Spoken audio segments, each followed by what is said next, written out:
কবি যোগীন্দ্রনাথ সরকারের লেখা কবিতা কাজের ছেলে। স্বরাঙ্কনে আমি মুনমুন চক্রবর্তী শেখ। দাঁতখানি চাল, মুসুরির ডাল, চিনি পাতা দই, দুটা পাকা বেল, সরিষার তেল, ডিম ভরা কই। পথে হেঁটে চলি, মনে মনে বলি পাছে হয় ভুল। ভুল যদি হয় মা তবে নিশ্চয় ছেড়ে দেবে চুল। দাঁতখানি চাল, মুসুরির ডাল, চিনি পাতা দই, দুটা পাকা বেল, সরিষার তেল, ডিম ভরা কই। বাহবা বাহবা, ভোলা ভূত হাবা, খেলেছে তো বেশ।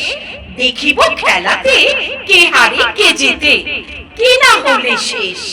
দাঁতখানি চাল, মুসুরির ডাল, চিনি পাতা দই, ডিম ভরা বেল, দুটা পাকা তেল, সরিষার কই। ওই তো ওখানে ঘুড়ি ধরে টানে ঘোষদের ননি। আমি যদি পাই তাহলে উড়াই আকাশে এখনি। দাঁতখানি তেল, ডিম ভরা বেল, দুটা পাকা দই, সরিষার চাল, চিনি পাতা ডাল, মুসুরির কই। এসেছি দোকান, কিনি এইখানে যত কিছু পাই। মা যাহা বলেছে ঠিক মনে আছে, তাতে ভুল নাই। দাঁতখানি বেল, মুসুরির তেল, সরিষার কই, চিনি পাতা চাল, দুটা পাকা ডাল, ডিম ভরা দই, ডিম ভরা দই।